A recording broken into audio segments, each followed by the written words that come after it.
Welcome, everybody, to the course of world history. I am your host, Mr. Samuelson, and today we are looking at the development of the Cold War. So, we're going to really get into the Cold War today. Our essential question is what caused the rivalry between the East and the West, and how did that conflict spread? So, let's start by talking about the two superpowers. After the defeat of the Axis powers, differences really arise between the Soviet Union, the East, and the Western powers, that is, France, Britain, and most importantly, for this Cold War period, the United States. Now, Western nations feared communism. It did not work well with a capitalist democracy, and they didn't want to see their capitalist democracies collapse.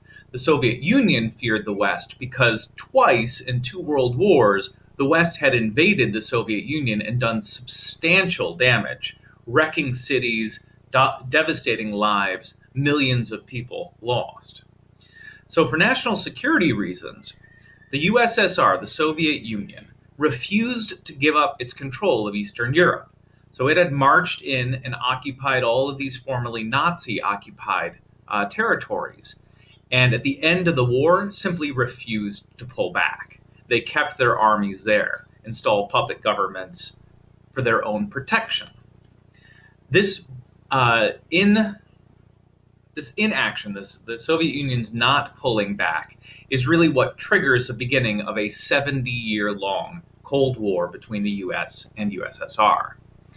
So the Cold War does begin over these disagreements in Eastern Europe. The U.S. and Great Britain, the two main victors of the Western Allies, believed that these liberated nations, all nations freed from the Nazis, should be given the free choice to pick their government, that they should choose their leaders, i.e., they should have a democracy where the people choose their leaders.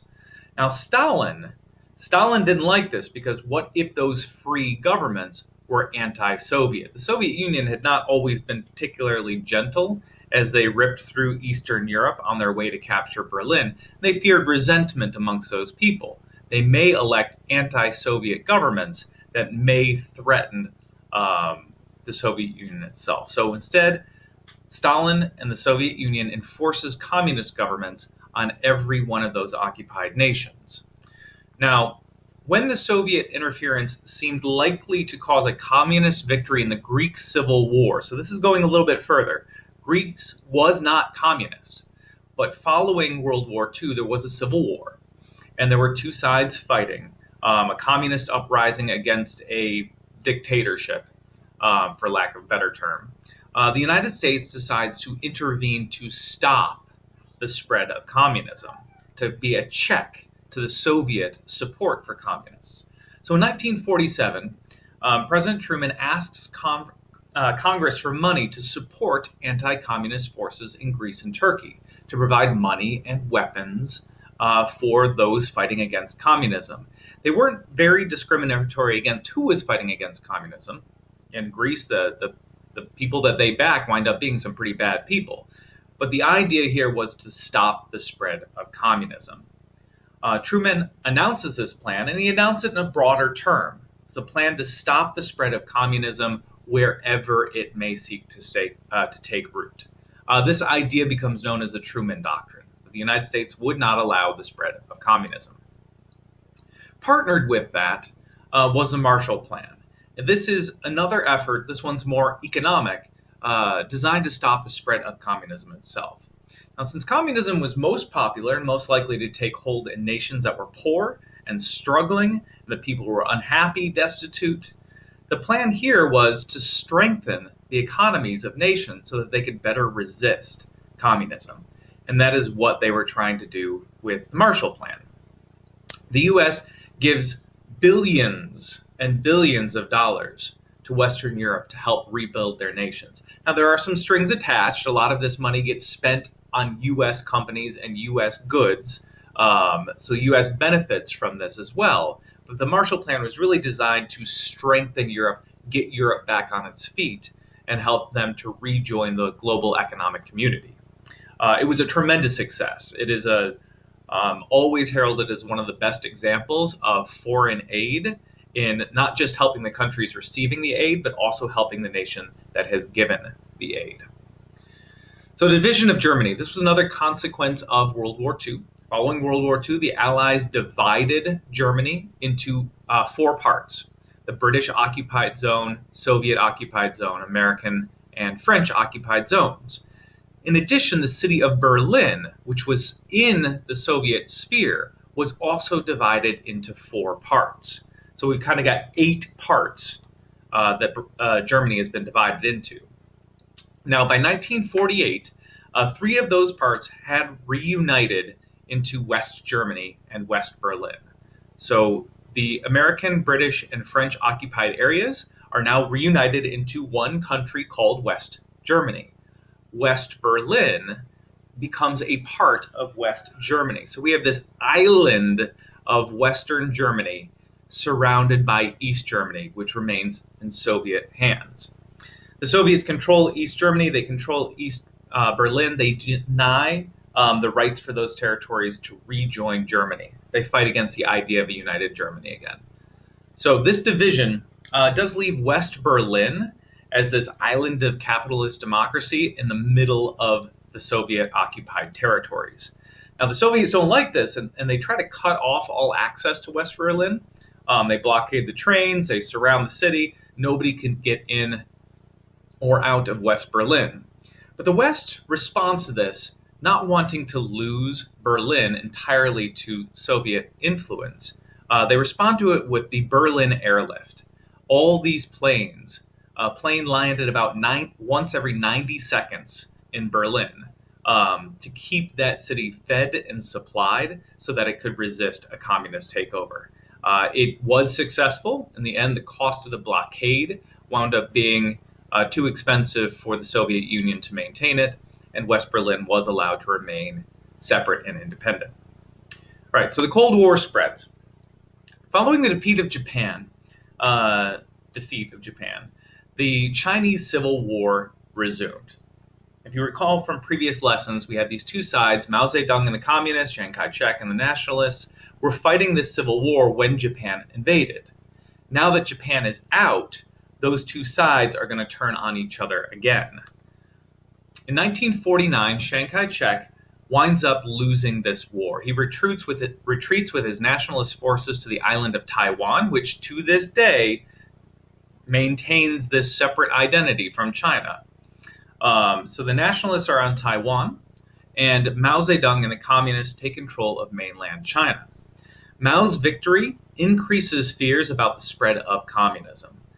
So further increasing these fears was the fact that this big bad boy right here is an atom bomb in the hands of the Soviet Union. This was the first detonation by the Soviet Union of an atom bomb. They are now a nuclear power by 1949. So this kicks off what's known as the arms race. Both nations building huge supplies of atomic nuclear weapons. We can see the growth chart right here. The U.S. kicks it off back in 1945 and acquires quite a few nuclear weapons, right? More than 30,000. That's kilotons of explosive power. We're not going to get into that. Soviet Union will start a little bit later, but does eventually pass by quite a bit where the United States is.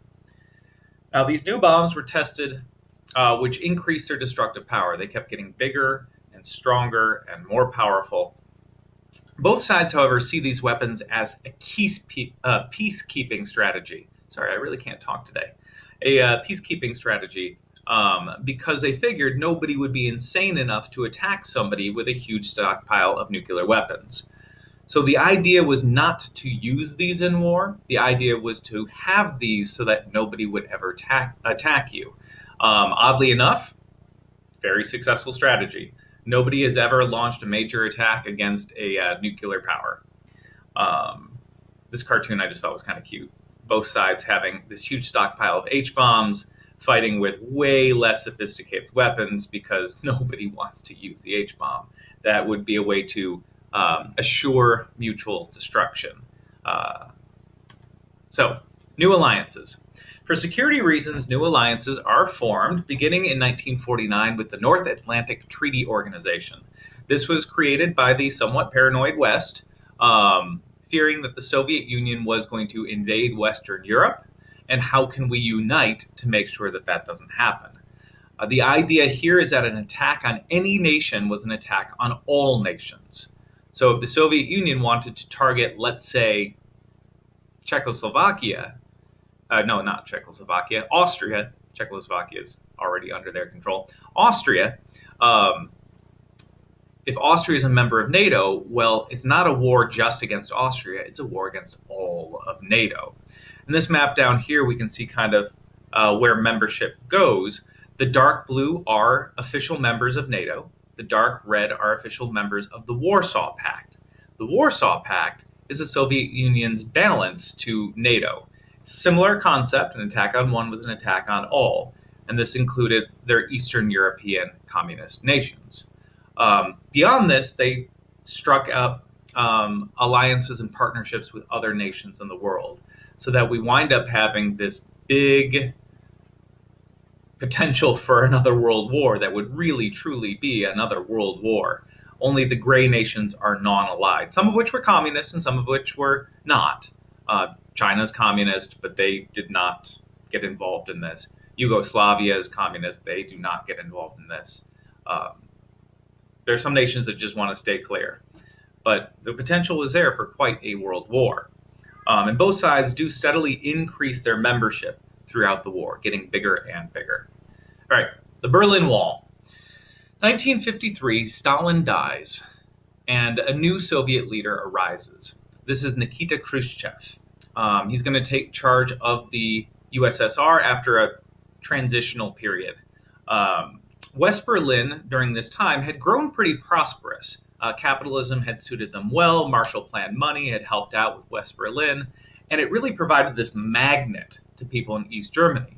People would go from East Germany to West Berlin, leave West Berlin and join the West, or just thrive in West Berlin. And many East Germans kept doing this, and the communists in the Soviet Union were saying, this is really bad. This is a bad example. If people want to leave us through West Berlin, we've got to do something about this. And so to solve that problem, in 1961, they begin building a wall. And that wall will surround half of the city of Berlin with just a few checkpoints to get through. Really cut that city off from the rest of the world. Another increase in tensions was caused by the Cuban Missile Crisis. 1959, this fellow right here, Fidel Castro, leads a communist revolution in Cuba, turning that nation from this really dictatorship into a communist nation. Now, after the U.S. tries to attempt an overthrow of Castro, we support a group of Cuban revolutionaries who want to throw out Castro and start fresh. They fail miserably, and Castro gets a little bit nervous. And so strikes up this partnership with the Soviet Union to make sure that they would be safe. And as part of this partnership, Soviet nuclear weapons start appearing on Cuba. Now, the crisis nearly leads to open war. But as Soviet ships are heading to Cuba with more materials for them, the U.S. Navy stops them and says, if you come any further, if you cross this line, we will shoot. We will sink you. This is our national security. This is a moment between President Kennedy of the U.S., and Khrushchev, just to see who's going to blink, right? This is the red line. If anybody crosses it, it is World War III. And Khrushchev blinks. He does not want to go to war over Cuba. And once he does that, the Soviet Union agrees to remove missiles from Cuba. In exchange, the U.S. has to promise never to invade Cuba and to remove missiles from Turkey. That second part was kind of like a secret thing. We weren't supposed to know that the two were connected. We didn't remove the missiles until months later, but it was a part of that deal. All right, Vietnam and the domino theory. 1960s, the U.S. entered into another conflict because in the 1950s, Vietnam had been divided into a communist North and capitalist South. These two sides were supposed to reunite, but didn't. The South resisted reuniting with the North because they didn't want to become communists. So the South instead devolves into this brutal dictatorship. Ngo Dinh Diem was a horrible, brutal leader, and was so despised in his own country that many in his own country fought against him. And South Vietnam goes into this sort of civil war between the South Vietnamese communists, the Viet Cong, and the capitalists, the dictatorship. And since the United States didn't want another nation to fall to communism, we feared something called the Domino theory. We inserted ourselves into the Vietnamese Civil War and fought against the South Vietnamese communists in a very long and ultimately unsuccessful war. The United States will eventually pull out. 67,000 Americans died, and South Vietnam will fall to the communists. All right, that was all for today. I know it was kind of a long one. You made it, though. I'll see you next time. Farewell.